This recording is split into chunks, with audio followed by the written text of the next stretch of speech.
आंध्र प्रदेश के वजीर नारा लोकेश ने सरमायाकारों पर जोर दिया कि वो दीगर रियासतों पर आंध्र प्रदेश को तरजीह दे। उनका कहना है कि रियासत आंध्र प्रदेश को मुसाबकत से मोहब्बत है और मुसाबकती वफाफियत ही भारत को मजबूत बनाती है। उन्होंने मुंबई के ताज पैलेस होटल में मुल्क के सरकर्दा सरमायाकारों के साथ एक रोड शो मुनक्किद किया। 14 और 15 नवंबर को विशाखापट्टनम में होने वाले CII पार्टनरशिप समिट को कामयाब बनाने के मकसद से आंध्र प्रदेश हुकूमत ने ये प्रोग्राम मुनक्किद कराया।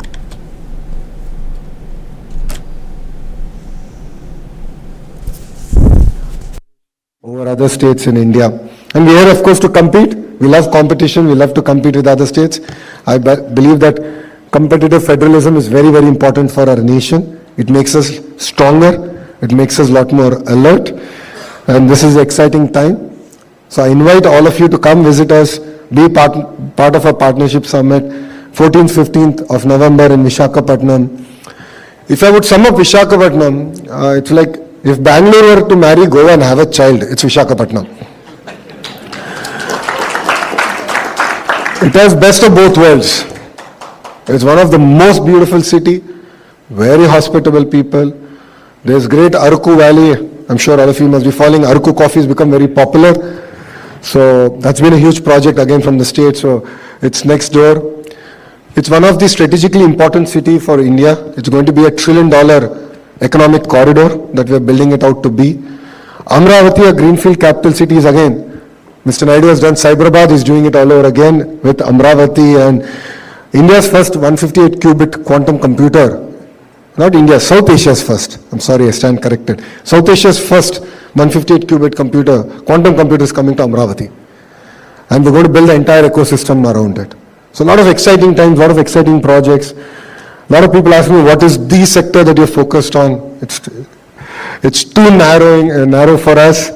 We're eager to get things done. We're looking at across sectors because we have an extremely long coastline. We're a peculiarly long state in that sense. It lends itself for decentralized development, and that is one of the marquee things that we're doing in Andhra Pradesh. So I would request all of you to come visit us, give us a chance, and we will rewrite history together. That's what Andhra Pradesh offers, and thank you very much for having.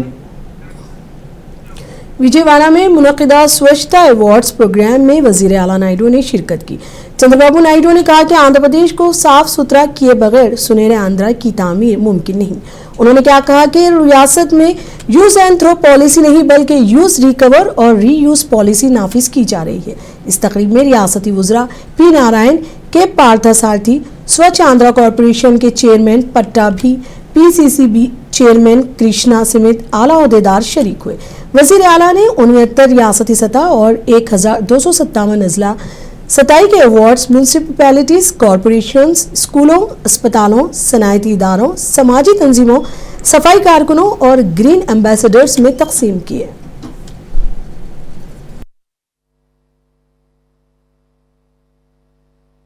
Swachhandhra సహకారం కాకుండా స్వర్ణాంధ్ర సాధ్యం కాదని నా నమ్మకం.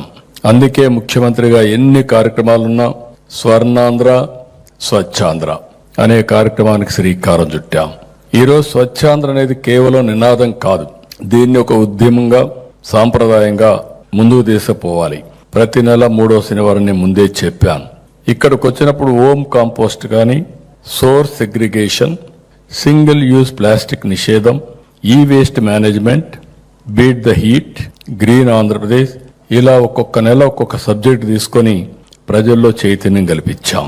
Door to door collection, legacy waste clearance, liquid waste management వంటి చర్యలు కూడా మనం తీసుకోవడం జరిగింది. 15 నెలలు నేను వచ్చినప్పుడు చూశాను. ఇప్పుడే మిత్రులు చెప్పారు, కొల్లా నరసింహరావు గారు, మచిలీపట్నం వెళ్ళాను. మచిలీపట్నం పెడితే 4 రోడ్ల జంక్షన్, సెంట్రల్ ప్లేస్, ఒక గుట్టగా చెత్త ఉంది. ఆ చెత్త చూస్తే ఎంత భయం వేస్తుందంటే, ఆ స్మెల్ చూస్తే భయంకరమైన స్మెల్. హైదరాబాద్లో ఇదే మరి నేను మొదట్లో చూసేవాడిని. గుట్టలుగా చెత్త. ఆ చెత్తలో వర్షాలు పడినప్పుడు అది నాని భూగర్భ జలాలు మొత్తం కలుషితమై కిలోమీటర్లు దూరం నీళ్లన్నీ కలుషితమైపోయే పరిస్థితి. ఇక్కడ అదే మారిగా వారు చెప్పినట్టు ఎక్కడ చూసినా ఇది పెట్టి ఒక భయంకరమైన వాతావరణం క్రియేట్ చేసే పరిస్థితికి వచ్చారు. దగ్గర 85 లక్షల మెట్రిక్ టన్ లెగసీ వేస్ట్ పట్టణాల్లో ఉందంటే ఆనాటి ప్రభుత్వాన్ని మీరు ఆలోచించుకోవాలి. కడాన తిరుమల తిరుపతి దేవస్థానం, సాక్షాత్తు కలియుగ దేవుడు వెంకటేశ్వర స్వామి, అలాంటి ప్లేస్లో కూడా విపరీతంగా పేరకపోయి చెత్తంతా ఉండే పరిస్థితికి వచ్చింది. నేను ఆ రోజు ఒకే మాట చెప్పాను మా నారాయణ గారికి, ఏం చేస్తారో నాకు తెలియదు, కానీ అక్టోబర్ 2కు మాత్రం ఈ చెత్త పూర్తిగా ఎత్తేయాల్సిందే. ఎట్లా ఓడొస్తారో ఓడ్చమన్నా. కంగ్రాచులేషన్స్ నారాయణ గారు, డిపార్ట్మెంట్కి 85 లక్షల మెట్రిక్ టన్లు మొత్తం క్లీన్ చేయగలిగారు. అది ఒక దృఢ సంకల్పంతో చేశారు. వారిని అభినందిస్తూ राजधानी अमरावती में महकमा शहरी तरक्कियात की जानिब से मुनक़िदा 3 रोज़ा वर्कशॉप में रियासत के 77 म्यूनसिपल कमिश्नरों और इंजीनियरों के साथ वजीर बल्दी उमूर नारायणा ने शिरकत की। इस मौके पर उन्होंने सूखे और गीले कचरे के मौसर इंतजाम, निकासियाब सड़कों और स्ट्रीट लाइट्स की दुरुस्त देखभाल पर जोर दिया। नारायणा का कहना था कि रियासत में अब तक 85 lakh metric tonne legacy waste साफ किया जा चुका है, जबकि मजीद 20 लाख मेट्रिक टन कचरा दिसंबर के आखिर तक हटा दिया जाएगा। जनवरी से ठोस कचरे की मुकम्मल प्रोसेसिंग शुरू की जाएगी।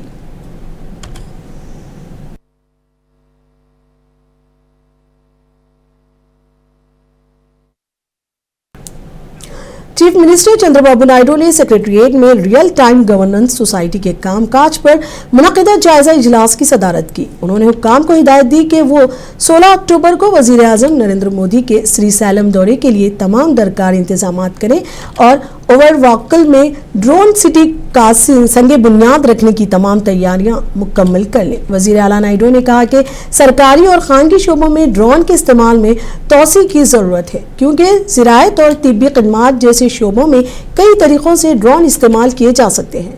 उन्होंने बताया कि दिसंबर में खुसूसी ड्रोन शो का इनेकाद किया जाएगा, जिसमें आंध्र प्रदेश में ड्रोन टेक्नोलॉजी के इस्तेमाल और तरक्की की झलक पेश की जाएगी।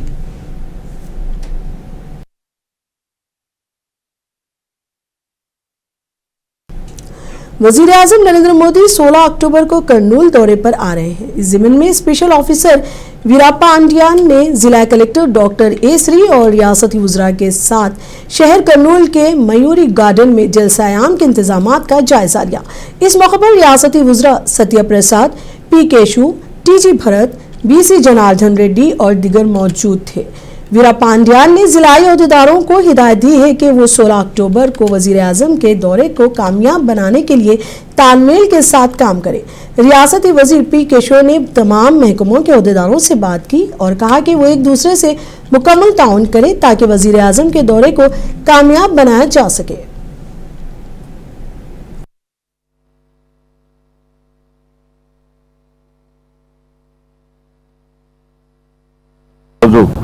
జిల్లా యంత్రాంగంతో కలిసి రాష్ట్ర మంత్రులందరూ కూడా రావడం జరిగింది. అట్లానే బీజేపీ, జనసేన, తెలుగుదేశం పార్టీ నాయకులందరూ కూడా ఈ పర్యటనలో భాగం కావడం జరిగింది. ప్రధానంగా దేశవ్యాప్తంగా జీఎస్టీలో అనేక మార్పులు తీసుకొచ్చి రిఫార్మ్స్ ద్వారా పేదవాళ్ళకి దాదాపు 2 లక్షల కోట్ల రూపాయల భారాన్ని తగ్గించడం జరిగింది. అంటే నిత్యావసర వస్తువుల ధరలని తగ్గించే దిశగా కూటమి ప్రభుత్వం చేసినటువంటి అతి పెద్ద చర్య. ఇవాళ సామాన్యుడు వాడేటువంటి వస్తువుల దగ్గర నుంచి మధ్యతరగతి ప్రజలు వాడేటువంటి ఫ్రిడ్జ్లు, ఏసీల వరకు కూడా, సోపులు, షాంపూల దగ్గర నుంచి ఫ్రిడ్జ్లు, ఏసీల వరకు కూడా ధరలను తగ్గించడం జరిగింది. సామాన్యుడి మీద భారం తగ్గించాలనేటువంటి లక్ష్యంతోనే ఈరోజు ఈ రిఫార్మ్స్కి మోడీ గారి ప్రభుత్వం శ్రీకారం చుట్టడం జరిగింది. ఇది ఈరోజు ఒక పథకం ఏదైనా ఇస్తే, ఈరోజు తల్లికి వందనం ఇస్తే 64 లక్షల మంది కుటుంబాలు, లేకపోతే రైతు అన్నదాత సుఖీభావ ఇస్తే కొంతమందికి, పథకానికి లబ్ధిదారులు కొంతమంది మాత్రమే ఉంటారు. కానీ ఇవాళ జీఎస్టీ తగ్గింపు ధరల వల్ల రాష్ట్రంలోనూ దేశంలోనూ ప్రతి కుటుంబం, ప్రతి వ్యక్తి లాభం పొందే రకంగా జరగడం జరిగింది ఈరోజు. అందుకనే దీన్ని పెద్ద ఎత్తున ప్రజల్లోకి తీసుకుని పోయేటువంటి ఉద్దేశంతోనే సూపర్ జీఎస్టీ, సూపర్ సేవింగ్స్ పేరుతో పెద్ద ఎత్తున ఈ కార్యక్రమాన్ని చేపట్టడం జరుగుతోంది. దీనికి గౌరవ ప్రధానమంత్రి గారు రావడం అనేటువంటిది ఎంతో సంతోషకరమైనటువంటి విషయం. అనేక కార్యక్రమాలు ఆంధ్రప్రదేశ్లో చేస్తున్నటువంటి కార్యక్రమాలకి గౌరవ ప్రధానమంత్రి గారు రావడం ఈ కూటమి ప్రభుత్వానికి మరింత ఉత్సాహాన్ని ఇస్తుంది అనేటువంటి తెలియజేసుకుంటూ స్థలం ఫైనలైజ్ అవగానే టైమింగ్ డీటెయిల్స్ అన్నీ కూడా సేకరించడం జరుగుతుంది. దాదాపు 3 లక్షల మంది హాజరయ్యారు.